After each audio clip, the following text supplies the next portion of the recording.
Let us look for the fire dragon. We can see the whole town from here. Look in every direction for something that would resemble Ms. Cantabella's drawing.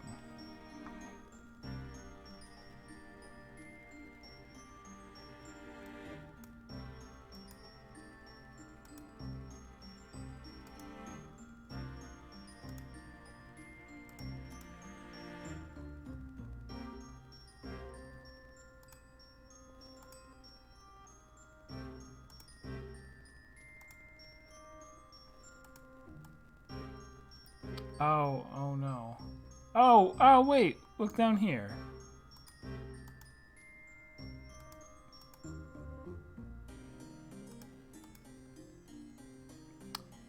Well, looks like you're dumb. Take that!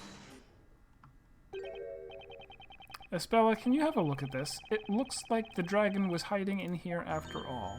Oh, this is... Hey, that's identical to the one Espella drew. Wait a minute. It's impossible to create a belfry decoration so accurate unless you'd actually seen the dragon yourself. That proves the dragon's real. The fire dragon was a creature made of flames. It was so big it could swallow this whole tower. This is just some tiny fretwork. Is that what you're calling it? Fretwork? Oh, maybe that's what it's really called. I think we can consider this mystery solved. I suggest we all head back to the court. I will explain everything there. Is that all right with you, Mr. Cantabella?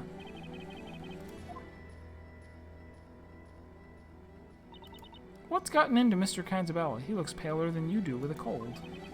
I have no idea. Let's follow the others back to the courtroom.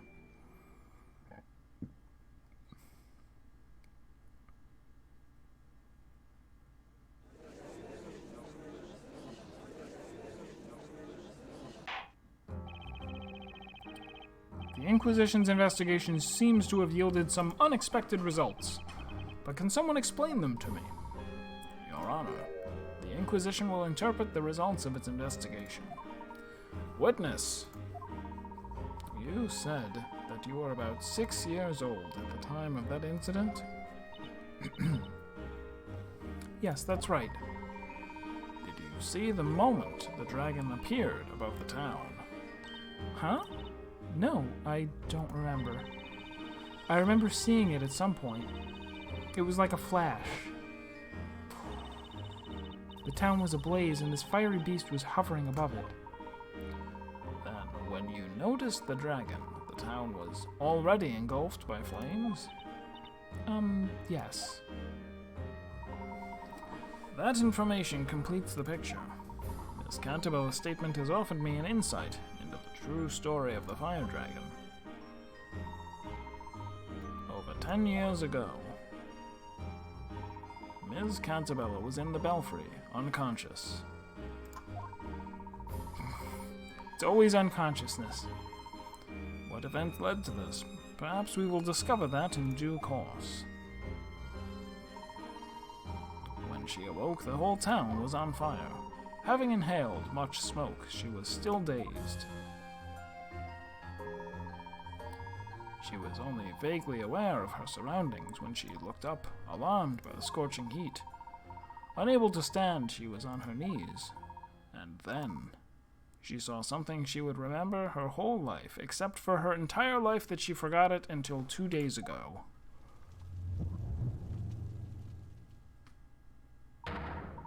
She saw a terrifying fire dragon attacking the town. She saw it through the fretwork in the balustrade. Now he gets all fancy.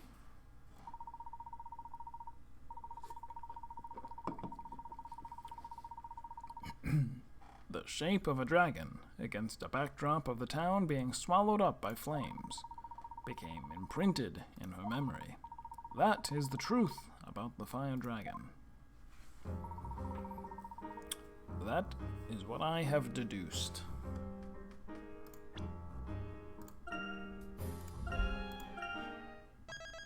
Save more. We've really been playing this for 32 hours. Oof. I should have been faster. I should have solved the puzzles even quicker. It wasn't a monster? Ms. Cantabella, the illustration you have drawn for us bears an uncanny resemblance to the fretwork in the belfry. You saw the dragon when you were confused, possibly mildly asphyxiated from the smoke. Asphyxiated means unable to breathe. There was no magic and no magical beast. You believe a stranger, but not your father. That's so typical of teenagers. Millennials, am I right? You should have listened to me. And now that all the mysteries have been unraveled, can we not end this trial and go home? No. As much as we'd all like that, I'm afraid it is still a bit too early for that. What else do you want from us? There is just one more problem I'd like to solve tonight. One more? What on earth could it be? Ms. Cantabella, we've ascertained that you were in the belfry when you saw the dragon. However, that creates a new question. How did you get there? Oh, I haven't thought of that. How? Who? I don't get it. I don't understand why we care. As expected of an ace attorney, Mr. Wright seems to have noticed the problem too, at last. In order to access the belfry, you need to use the bell tower mechanism. The mechanism can only be set in motion with the pendants. Indeed. Ms. Cantabella, did you have your pendant with you at the time? Yes, I think I did. I always had it with me. But why did I have that pendant? I can't remember it at all. This pendant is not just for show, it's the key to the belfry. Why was she carrying it around? We must also not forget that one pendant does not suffice to operate the contraption. 2 of them are required. 2 pendants? Are you certain that you were alone in the belfry? No, I wasn't alone. I was there with a friend. What friend?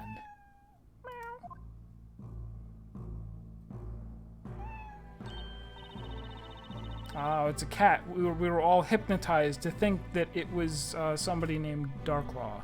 She was fake the whole time. Hypnosis, illusion. The friend you mentioned, was it this cat? Yes, she's my best friend. We've always been together. Without Eve, I would have been so lonely. That kitty's always appearing out of nowhere to keep a spell company. How suspicious. I bet it's the real murderer. Of course she does. After all, Bizella is always accompanied by a black cat. What you saw from the bell tower when you were little was so terrifying that even an adult would have been scarred for life. The town burned in front of your eyes. You thought you saw a fire dragon. You see, your memories have been twisted by the horrors you saw. What do you mean? The dragon you saw wasn't real, and I suspect neither was the cat. The friend who was with you in the bell tower might not have been that cat. No, it was her. It was Eve, my only friend. Ms. Cantabella, the pendant needed to access the belfry is too large for a cat. Are you following? If Eve was with you, it would have been impossible for you to enter the belfry. Ah! Wait. Inquisitor, where is all this going? You have no right to tamper with my daughter's memories. Says the guy who has spent an entire lifetime tampering with people's memories.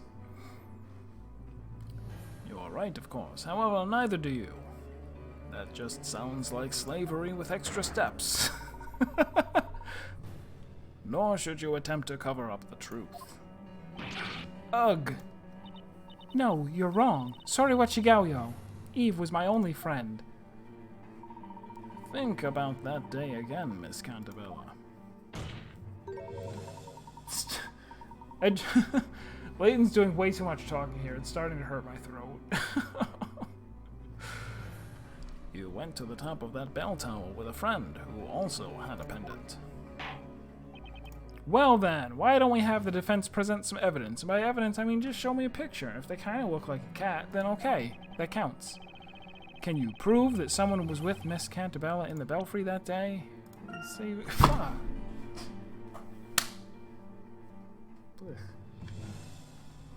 Mosquito. Or something. Naturally, I immediately thought it was a spider, but it was not.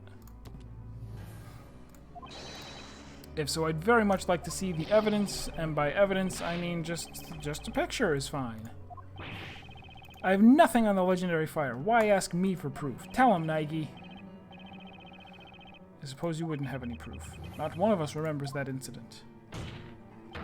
I've had enough of this, Your Honor. You have no grounds to continue this trial.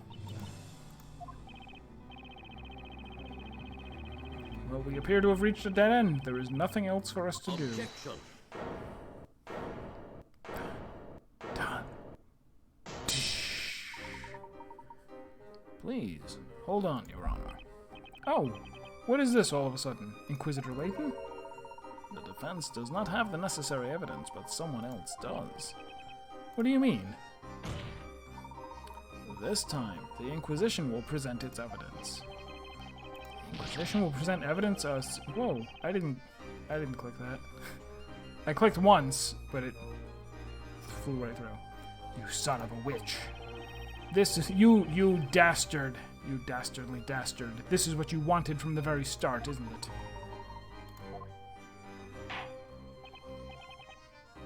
Well, in that case... The Inquisition shall present evidence that somebody was with Miss Cantabella in the fire tower and she fled. What is... Wait, he has his own court record? What is this? I mean, we know it's this picture. She's wearing a thing. Does he have a different set of profiles? He does not. Have a look. Have a look.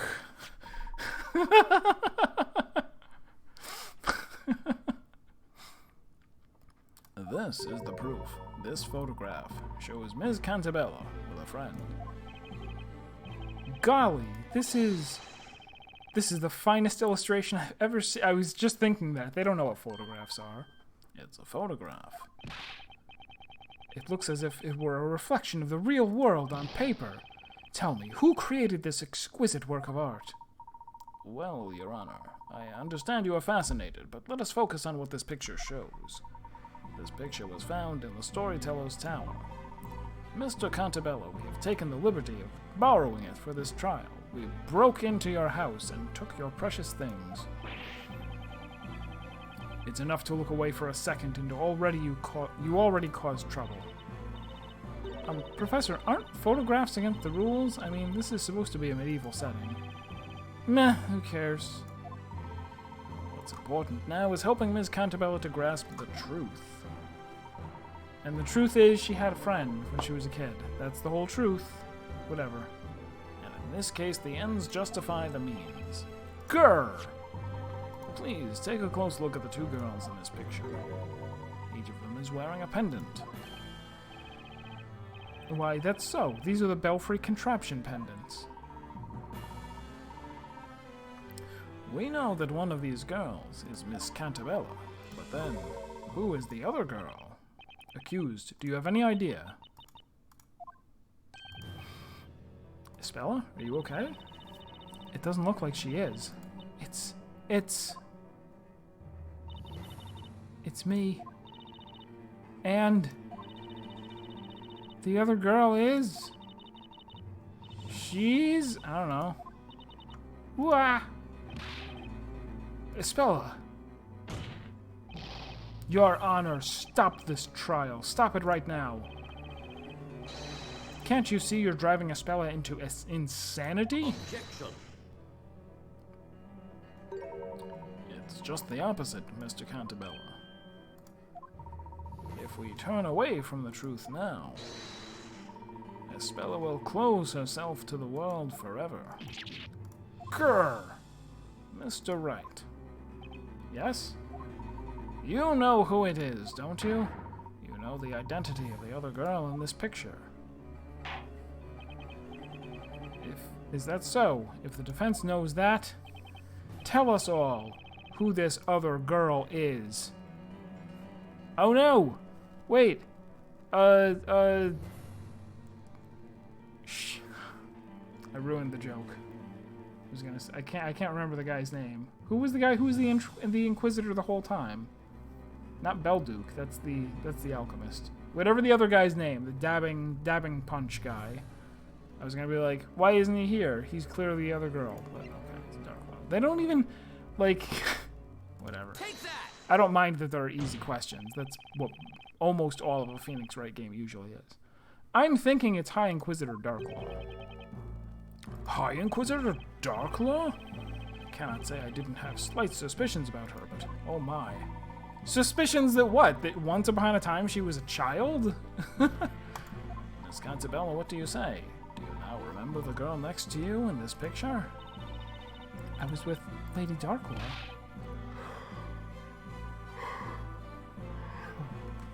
This is crazy. What are you basing this preposterous claim on? I still don't understand what's preposterous about the fact that Darklaw was once a child and appeared in a photograph. This girl closely resembles the High Inquisitor. Resembles? That's just your personal opinion. It's meaningless in a court of law. Objection! If you want evidence, I've got it. What? The definitive proof... Oh, they didn't get it to me in time. But it's the pendant. Darklaw's pendant. Take that! And this is the proof it was the High Inquisitor. The pendant needed for that contraption in the bell tower. I have Ms. Darklaw's testimony here. I wrote it down. She said this pendant was hers. And so, the other girl in the picture is definitely Ms. Darklaw.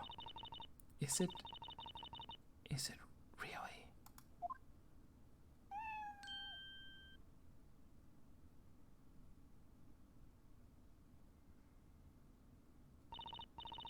Eve, where are you going? Keep an eye on her. She's gonna turn into Darklaw. No. Okay, it didn't. I was expecting you, Ms. Darklaw. I see that I was not mistaken about you. I trusted in your ability to get this far. High Inquisitor Darklaw, where did you just appear from? I used an invisibility cloak. Does your memory not serve you well, Your Honor? Oh, she actually did use an invisibility cloak. You know what I am. I can disappear at will any time I wish to. So, storyteller, everything has worked out just as you had written, O revered creator of Labyrinthia. Darklaw. Lady Darklaw.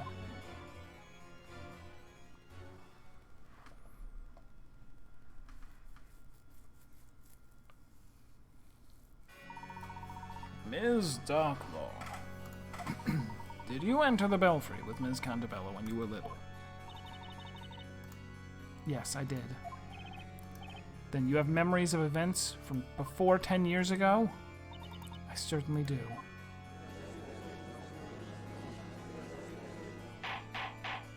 Order in the court. Lady Darklaw, you were with me? Your memories have been suppressed by that man. But I was with Eve. Eve, huh? Eve the Black Cat? Yes, she has always been my dear friend.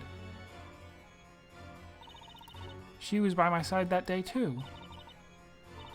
What a bizarre coincidence. Darklaw isn't my real name. Okay. At least once during this game, I must have said High Inquisitor Darklaw, if that's your real name.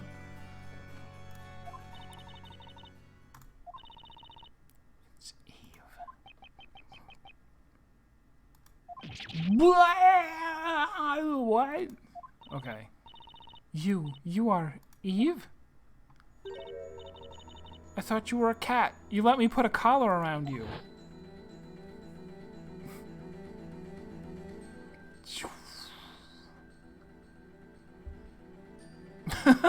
She had... Okay, so underneath the inexplicable cat ears that she wears, it's actually hoods for her spirals of braids? Sure. Spella, my dear friend, Eve. It can't be. That flashback, was it real? Darklaw, why are you doing this? Are you trying to undo everything I have accomplished in the past 10 years? No, you have already ruined everything yourself. What is it that you want? What I want? My aim is to make the truth known, so that everything returns to how it should be. Is this like the Neo World program? Like the whole purpose of this wasn't really for science. It was just to be able to reprogram his daughter because something happened in her past that he wanted her to like something. Neo World program. Miss Darkle, will you tell us what you remember about what happened back then more than 10 years ago? It would be my pleasure. It was the day of the fire festival. Espella and I went up the bell tower. The wind was strong that day. When the sun had set, the festival began. It's true that the whole town burned down that day. The fire consumed buildings and people, turning them into ashes. We were the only survivors. We stayed in the belfry while the world below us was being eaten up by hungry flames.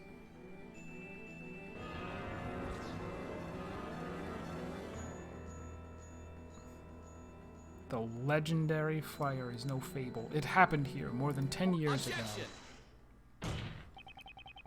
There are no such things as magic and fire dragons, so how could a whole town be destroyed in just one night?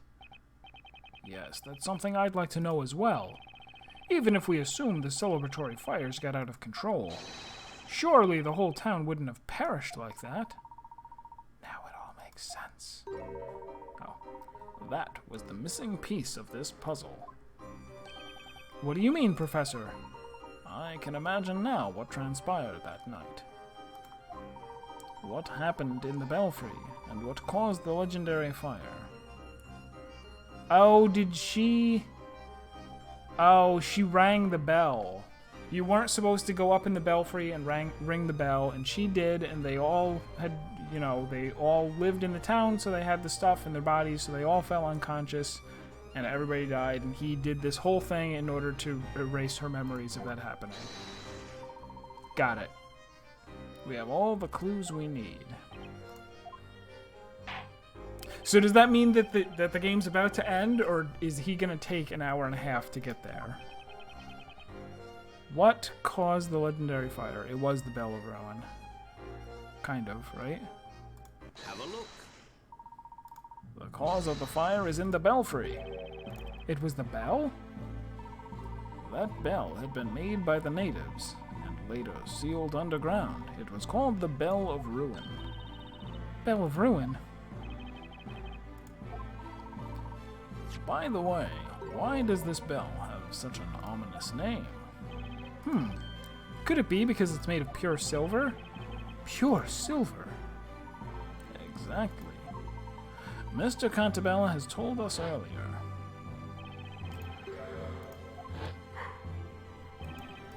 Not reading a flashback. We just saw this. And that metal is pure silver. Yes. And what we've been told, yes, and we've been told the condition is brought about by drinking the groundwater. Indeed. That bell was also the reason why the original inhabitants of this area decided to forsake it. It seems that the Bell of Ruin caused a devastating disaster. To those who have gained entry into this sanctum, heed our words. You must not ring the Bell of Ruin.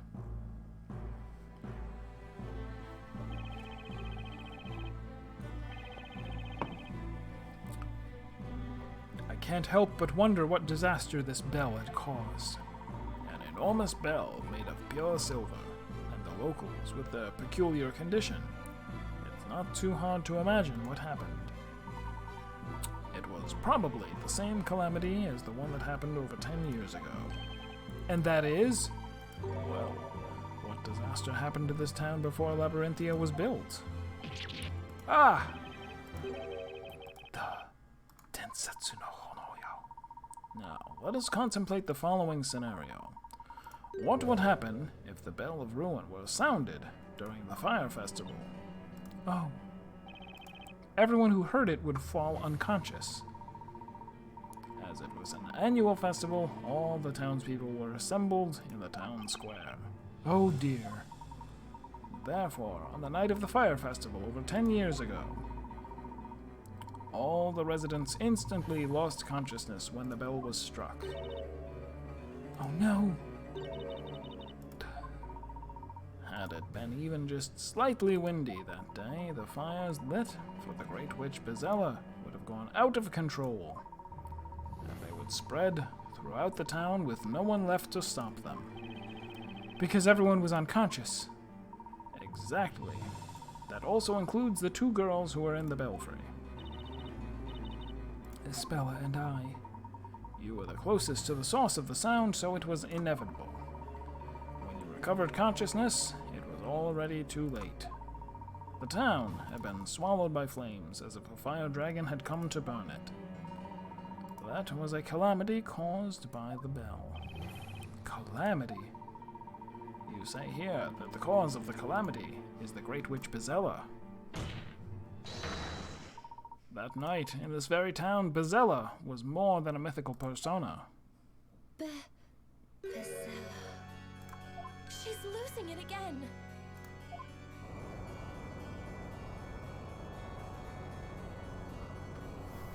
The Bell of Ruin. Bezella.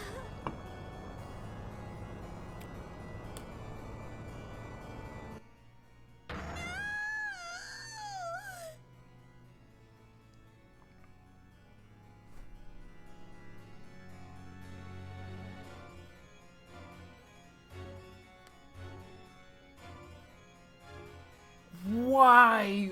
Why would you have a... It already said epilogue.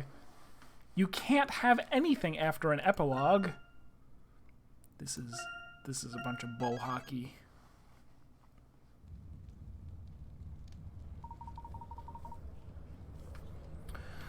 Mr. Cantabella, I would like to apologize for putting too much pressure on your daughter. The epilogue. Only your words can bring her back from the brink of madness. Let her hear the truth from her own father. All according to your plan, Layton. You've driven Isabella into a corner in order to push me to the wall. I had no other choice. Isabella, please listen to me. You haven't done anything wrong. You didn't cause that accident. You have suffered so much thinking that you were Bezella. I must take the blame for that. You, Mr. Cantabella? I sacrificed everything to make up for what I've done, but all I managed to do was inflict more pain upon others. Is that not so, Dark Law? Now that you are willing to talk, Mr. Cantabella, would you mind telling us your story? Yours as well as Isabella's and Miss Darklaw's. Very well. This story, too, began when I was a young lad, when Newton and I were still youths, full of dreams and hope. As you already know, we discovered the underground ruins, and deep within them lay that accursed bell. The Bell of Ruin. At the time, we still lacked the knowledge to decipher any of the writings we found there. This bell is magnificent. It's bound to make the most beautiful sound. I have an idea. Why don't we make this bell the symbol of our town? How do you propose to do that? Let's build a bell tower for it, that we can ring it on special occasions. That's not a bad idea. Then it's settled. When we grow up, let's do it. Okay, just don't forget about it. The two of us chose different paths in life. I studied management in London, while Newton devoted himself to the study of the natural sciences. And then you made a fortune following the invention of a new anesthetic. We both got married around that time, and each of us had a daughter. Oh, Eve is Barton? What's his name? Whatever his name is. The alchemist's daughter. They just said it. You mean Espella was born shortly after your company gained funding? That's right. We eventually returned to our hometown and set about realizing our childhood dream. Having built the bell tower in the middle of the town square, we retrieved the bell itself from the underground ruins. We aspired to make it a symbol of prosperity for this unindustrialized town. The bell was to be officially displayed during the annual fire festival. It would be rung in the morning, following the night of the celebration. Pardon the interruption, but at the time, were you aware of the meaning behind the bell's name? Obviously we were not. Thinking back to my ignorance at the time, a chill runs down my spine. Newton and I went to the bell tower the day before the festival. Only one more day to go. We've waited a long time for this. That we have. This town will no longer be the same after tomorrow. The bell weighed so much that ringing it was not easy. We tackled that problem by constructing a special mechanism, which we installed in the belfry. I want to hear the bell. Can I make it ring? Daddy, please, let me ring it. Espella, who was there with us, was utterly enchanted by the bell. She wasn't a bad child, but she was very stubborn and would rarely listen to me when she wanted something. I told her a story to try and convince her to leave the bell alone. Espella, listen carefully. You mustn't ring this bell. But why? Why can't I, Daddy? You know about Bezella the witch. Uh-huh. She's an evil fire witch who uses magic to hurt people. If you ring this bell, Bezella will come out and possess you. Possess me? You mean I'll turn into Bezella? That's right, Espella. When Bezella possesses someone, she uses them to do terrible things. That's why you must never ring this bell, sweetheart. This is a very elaborate way to tell her not to ring a bell, instead of, if you do it, I'll spank you. I understand, Daddy. There's a good girl. So the whole thing was the Neo World program. The legend of Bezella has been passed around these parts for centuries. It probably originated from the beliefs of the... Even now, we're still Umineko. We're still the old, whatever the old name for Rokenjima was. With the spirits that were afraid of spiders. What I told Espella was just a silly story that I invented for the occasion. It was only meant to stop her from ringing the bell. I could not have imagined it would have such far-reaching consequences. I'm back. It's all coming back to me now. I remember that day. You said you remembered it before, you jerk. On the day of the fire festival, just around the time when the preparations ended and everything was about to begin, I sneaked out of our house. I took Mom's pendant with me. Your mother's pendant? You mean this one? Yes, it belonged to my mom. We needed to limit access to the bell, so we made 2 keys. We decided to make them independent, and gave each one to our respective wives. Both are needed in order to access the belfry. I saw you and Mr. Belduke use them, so I told Eve to meet me at the bell tower. Daddy says Bezella will come out if I ring the bell, but if I do it just a little... I want to try it while the festival is going on. I hope Eve doesn't forget her mum's pendant. So it is just as I thought. Miss Darklaw, you are Mr. Belduke's daughter. Well done, Inquisitor. I was almost afraid you would fail to make that connection. What in the... This is too much for one day. It's not too much for one day, Judge. We're finishing today, no matter what. Order in the court. Lady Darklaw, you mean to say you're Sir Belduke's daughter? Yes. My real name is Eve Belduke. I'm the alchemist's daughter. This is unbelievable. I also sneaked out of my house that evening, clutching my mother's pendant in my hand. I did just as you asked me to. Did I not, Espella? Wait, then isn't her father alive? Because didn't... What was... If...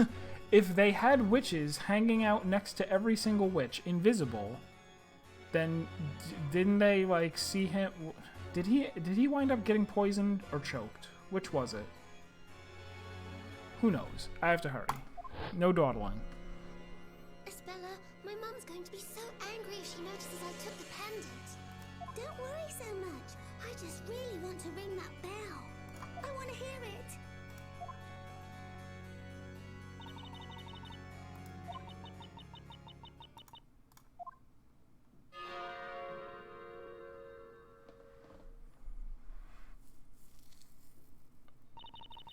I rang the bell against my father's warning, and so Bezella possessed me.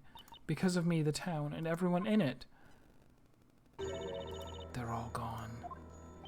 No, it's not your fault. Stop blaming yourself. Supposedly, the former inhabitants of this area also used to fall unconscious upon the sounds of that bell. Perhaps they experienced a similar nightmare. It was I who brought the Bell of Ruin into this town. The one to blame for this calamity is not some witch, it's me. I brought destruction upon this town. I am Bezella. Espella, you're going to drive your dad crazy if you keep repeating that. Seeing you like this is giving me a strong feeling of deja vu. Eve, how can you be so evil? Are you happy now? I'm afraid we're in the dark as regards Miss Darklaw's sense of deja vu. Only 4 people survived the fire. Only 4? Espella and Eve, who were in the belfry. And the only 2 residents who did not participate in the festival, Newton and I. And where were you at the time, if you'll permit my asking? We were investigating those fateful ruins. That's why we didn't notice anything until it was too late. It was getting near the time at which we planned to ring the bell, so we headed towards the town. Then we saw it. The town had been burnt to ashes, the air shimmering from the heat. That's too awful for words. We searched for survivors, sick with anxiety. Eventually, we found our daughters in the bell tower.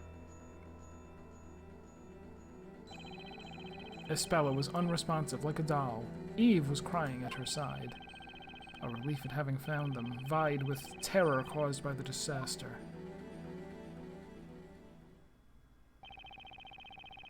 The worst night of my life ended, pierced with the first rays of sunshine. But then, it seemed Espella was already lost to us. We had lost her to Bezella. She wouldn't speak, eat, or even leave her room. She thought she was Bezella and that she had destroyed the town. I couldn't get that out of her head. What she saw from the bell tower must have been so terrifying.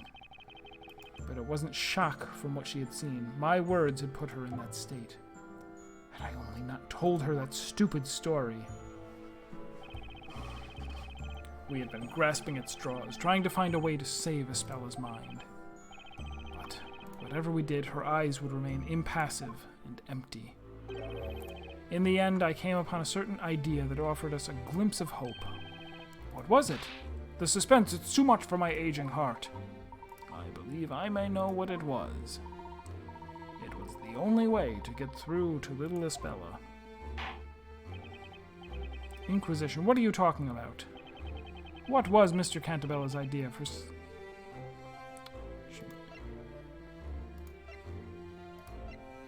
I guess it's gonna be this? Have a look. We discovered this in Espella's room. And that is, it's a handmade picture book. The illustrations and handwriting are truly exquisite. That's the first story I wrote. I made it for Espella after that dreadful fire. Oh, the storyteller's first story! It was but a simple children's story. The plot was very straightforward. The townsfolk joined forces to banish evil witches who serve Bezella. Espella, do you understand now? You aren't Bezella. Bezella is somewhere out there, sending out other witches to do bad things to the people of our town. Witches, magic, the town perishing in flames. Espella was mentally broken and I couldn't get through to her any other way. I talked to her as if magic and witches were real, avoiding any mention of that fire. Are witches real? Espella spoke to me for the first time in so many days. I was beyond myself with joy and replied without thinking. Oh, yes, they are. They're hiding in the town, among the people.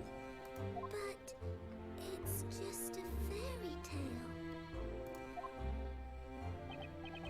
I was desperate. I feared she would close herself off to me again. Now, in hindsight, I see what an utter fool I was. I made an irreversible mistake, yet again. No, it's not. Everything your daddy writes comes true. The bad witches will get their comeuppance. I will write a story about it. And so I wrote another story for my daughter, a story about mischievous witches getting caught. This time, I had the story acted out in front of Espella. You had it acted out? Back then, I wasn't the only one tormenting myself over the mental state of my daughter. Newton was going through hell too. His own daughter had been badly scarred by the event. Isn't that right, Eve?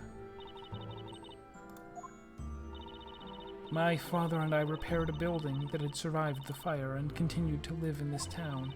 Espella wasn't even able to leave her room. We couldn't leave her behind when she needed all the help she could get. Mr. Cantabella showed us this book one day. Then he made an unusual request of us. I'd like to make this story real. Would you be willing to help me do so? To our surprise, he was entirely serious. Seeing that, we gladly offered our help.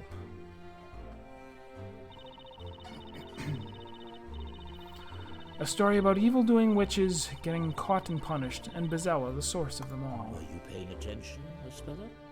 Witches got what they deserved, and peace has been restored to the town.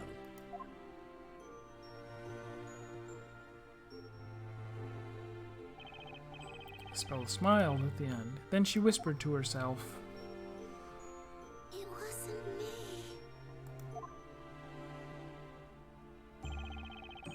When I saw her smile, I felt as if something broke inside me. I couldn't afford to let her be sad again. Maybe if Bezella were to exist in this town, Espella would stop thinking she herself harbored the Great Witch. I continued writing stories about witches. Eve and I would act them out for Espella.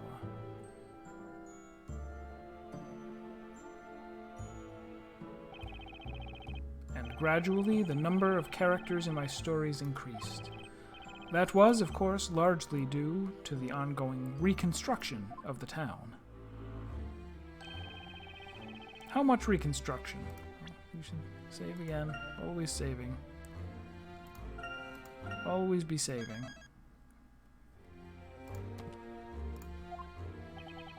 It wasn't anything on a big scale. I simply paid people to move in and act out their roles. But I began to think that I would need more than that. The story had to be real. To make a lie seem true, you resorted to even more lies.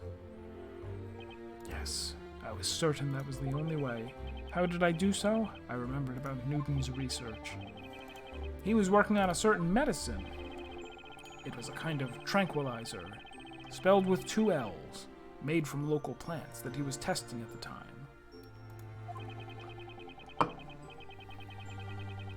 But it was difficult to put into practical use. The substance had a danger of causing unconsciousness and hypnosis. A tranquilizer that had a danger of causing unconsciousness? Oof, yeah, you gotta be careful about that. I can see how that could be abused to cause much harm, supposing it fell into the wrong hands. At the same time, it was just what I needed for my ambitious project. I contacted the government, and that was the beginning of what came to be known as Project Labyrinthia, a town with human test subjects all in a state of long-term hypnosis. You devised that plan solely for the sake of your daughter? Yes. We acquired the land which had been laid to waste by the fire. The new town was slowly becoming populated. Gradually, the rules of Labyrinthia were established. It was to be a town where magic and witches were a reality to the residents. All of this was possible thanks to the drug. The test subjects were exposed to it through the ink used to pen the story, right? That's right. It was the dangerous drug developed by Newton. About 10 years have passed since then. Even now, the town continues to change.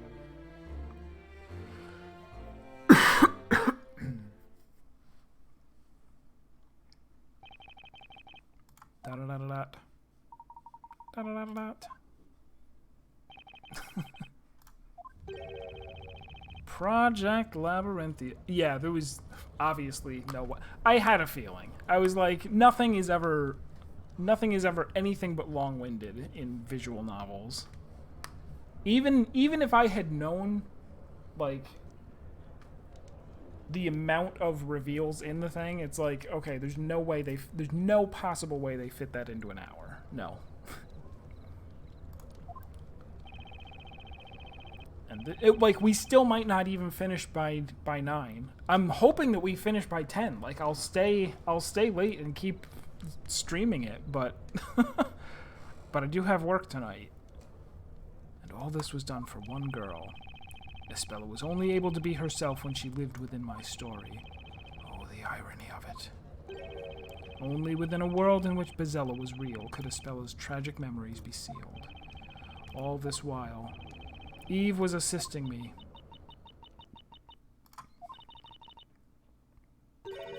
I was the first shade. As soon as the story began, I disappeared from the scene. If Espella was to see some magic, then someone had to don this robe. Oh, that's the robe of invisibility.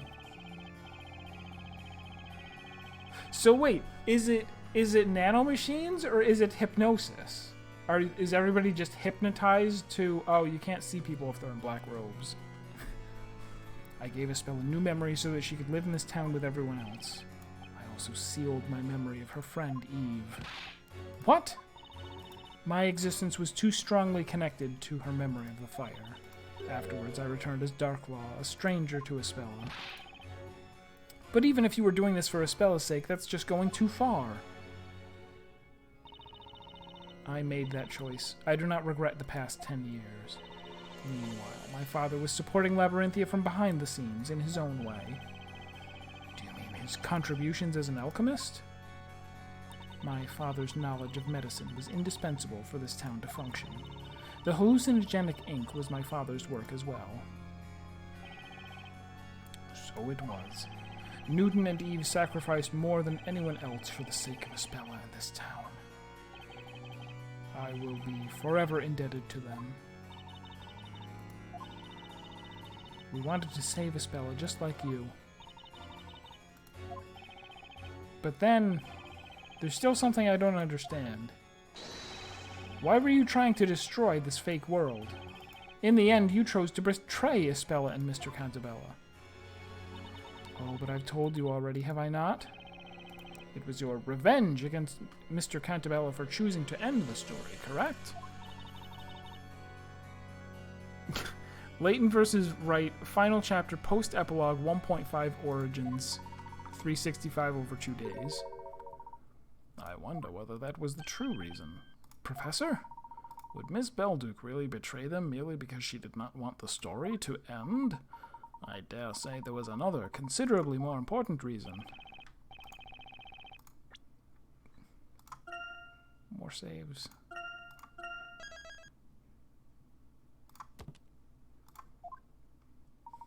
No need to frown in dismay, Mr. Wright. Please, leave this to me.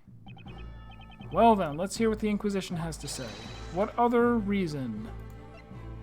Have a look. This letter was Miss Belduke's real motive. What is this? I think I've seen it before.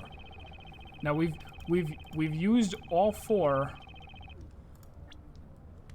Oh, I can't see Layton's inventory from here, but we've used all four of his pieces of evidence. Maybe that means we're actually close to ending. That's the letter written by Mr. Belduke for Mr. Cantabella. It's also Mr. Belduke's suicide note. My dear friend, I hope you can forgive me for leaving this world of my own will. What I have done cannot be forgiven. I can never escape from it. Something was tormenting Mr. Belduke. It became too much for him to bear and drove him to suicide. These past 10 years, I thought Father was glad to be helping Cantabella. Little did I know, he was suffering terrible anguish all that time. Cantabella twisted the lives of so many people for the sake of his daughter.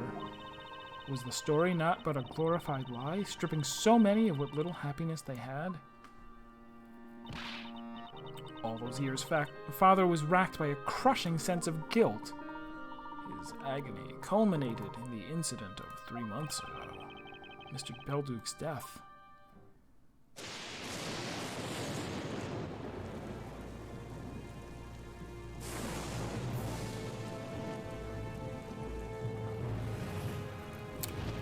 Yeah, what's the deal with this, by the way?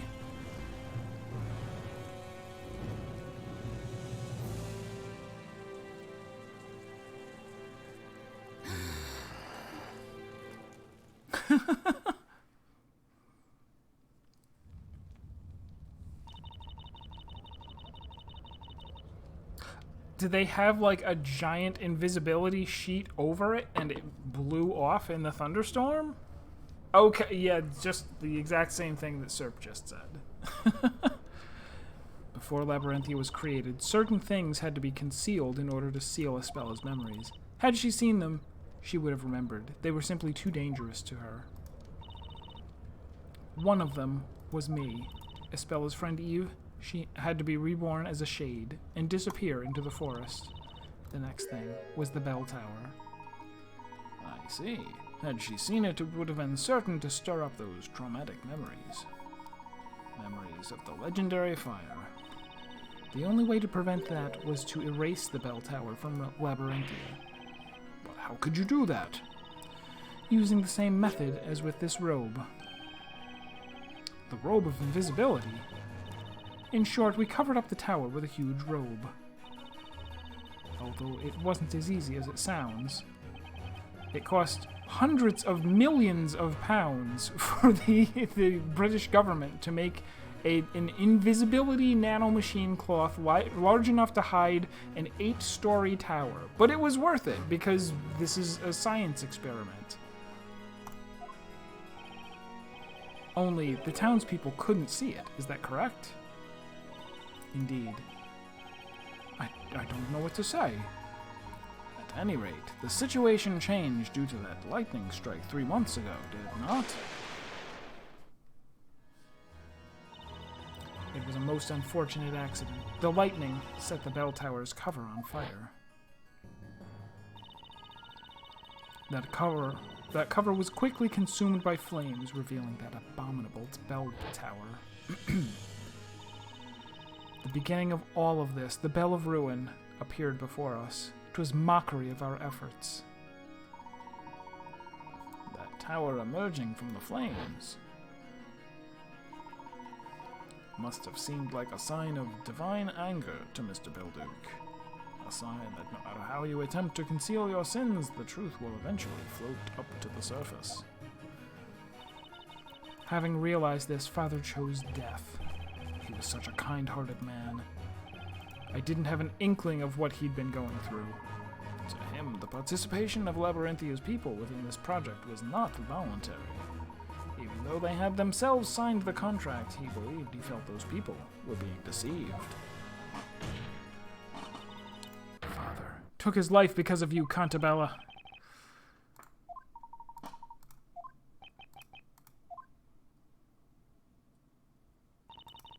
Now you know why I did what I did. I lost my father 3 months ago. That day, my revenge began. Your revenge? The first step of my plan was to rewrite the story. What did you say? As president of Labrellum Inc., you had to spend most of your time in London. Over the past few years, you were coming to Labyrinthia only for the parades. So naturally, I knew you would never notice if the story were changed slightly. That explains it. I couldn't help thinking there was something strange going on. Mr. Cantabella is Espella's father, after all. He wouldn't have made Espella a witch in his story. Espella was a witch? When did that happen? How could you have known, after all? Let me fill you in on the details. Espella has already been tried once within the witch's court. Impossible. Why? How could you? You knew the risk that would carry. Look at you. What a fine author of that grand story you are. You left all the work in Labyrinthia to me. Meanwhile, you were making millions for yourself in London. What a pathetic excuse for a father. You didn't even notice that your precious little Espella was in danger. Grr! Slam! Ms. Belduke, why did you do that to Espella? Do you even need to ask? I did it to unlock her memories. You mean, when the legendary fire took place, Espella was so traumatized that she closed herself off to the world. We were just little girls then. That tragic accident was too much for us to handle. This fictitious town was created as a facade to keep the truth away from Espella. But the weight of all these lies led my father to his suicide. Despite that, the person responsible for all this carried on as if nothing had happened. I couldn't forgive him, as Belduke's bereaved daughter. I had to have my revenge against both Cantabellas. Judge, this is the whole truth. Now you know the true identity of Bizzella. Objection! What's the judge got to do with this? He's not even a real judge. They gave him a bunch of magic pen hallucinogen sniffing paper and told him, pretend you're a judge. He went, okay. You say this the whole truth, but is that really the case? Professor, what are you going on about now? We have been provided with a clear picture of what happened to Espella so long ago. Nevertheless, we haven't yet heard your testimony. Don't be ridiculous. This will be the what? What? Is he serious? This will be the last testimony in this trial. That would be fantastic. Tell us about the night of the legendary fire. I request that you tell us your story. Who do you think you are, Inquisitor? I am merely one of the supporting characters within this tale. However, I am very much interested in the truth.